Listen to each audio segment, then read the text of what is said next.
Said I'm about to make history. Said I'm about to make history. Yeah. February 10th, 1971, Brad Lilly, the 19-year-old leader of the High Point branch of the Black Panthers, awoke at 5 a.m.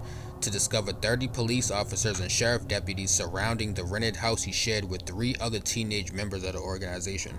The police were seeking to evict the Panthers. Despite the fact that Lilly and the other members were paying rent on time, High Point police were looking to force them out in line with a national strategy of pushing Black Panthers out of communities because of their political activities. According to a High Point Enterprise local newspaper reporter on the scene, the force was heavily armed and they were wearing flak jackets. Though none of the residents had a record of criminal violence at all.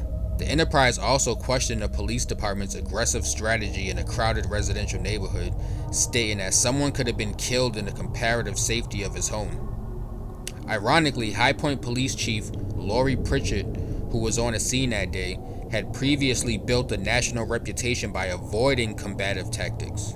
Pritchett had been chief in Albany, Georgia in 1961 when the civil rights group SNCC began organizing a movement to desegregate the city.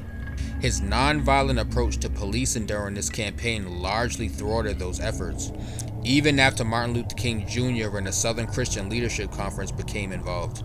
King later even called Pritchett a basically decent man. Some Black High Pointers described Pritchett's approach on February 10th as inconsistent with his generally non-belligerent law enforcement practices. Such targeting of leaders of the Black civil rights movements had become increasingly common for law enforcement since the FBI began surveilling King in 1963, and it accelerated after President Lyndon B. Johnson declared a war on crime in 1965. That surveillance and the FBI's Cointelpro operation that sought to infiltrate Black revolutionary groups like the Black Panthers reflected a shift in federal law enforcement's response to the civil rights movement. Previous presidents like Dwight Eisenhower and John F. Kennedy, respectively, had offered protection to the movement at pivotal moments, such as the desegregation of Little Rock Central High School and the Freedom Rides. Now the FBI was focused on disrupting and discrediting these organizations, and particularly their leaders, echoing Director J. Edgar Hoover's 1968 warning to prevent the rise of a messiah who could unify and electrify the Black nationalist movement. This change aligned federal agents more closely with the practices of many local law enforcement institutions, and collaboration between the two groups flourished. The Law Enforcement Assistance Act of 1965 began the process of Congress providing military-grade hardware for local police departments. This trend has accelerated in the post-9/11 era, enabling local police to produce heavily militarized responses to anti-racism protests today. Militant methods of policing Black activists also align with the violent treatment of left-wing and anti-war protesters at sites like the Chicago Democratic Convention in 1968 and Kent State University in 1970. Such aggressive tactics conveyed a perception of danger posed by left-wing and Black activists, an association that is still seen today in the different police responses to Black Lives Matter and anti-Trump protesters compared with that of right-wing activists. The Capitol attack shows the dangerous consequences of this tendency.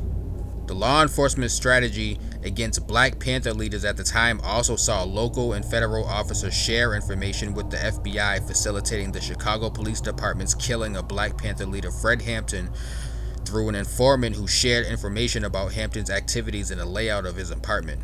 This partnership between local and federal agents contributed to the mistrust of law enforcement that already existed among Black activists.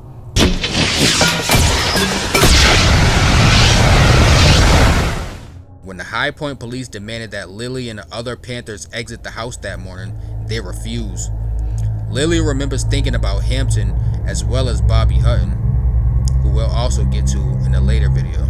The 17-year-old Panther shot at least 10 times by Oakland police in 1968 as he voluntarily surrendered. This mistrust remained strong half a century later. When police threw tear gas and began moving toward his house in 1971, Lilly fired a shot that wounded one of the officers. The police responded with dozens of rounds of gunfire, and one of the Panthers was also wounded. Lilly subsequently served 4.5 years in prison for the assault with a deadly weapon. He is now a pastor and activist in High Point, working to de-escalate violence in the community. 50 years on from the police shootout, he said, "I find myself still in the struggle to help my community heal from the violence that is used against us."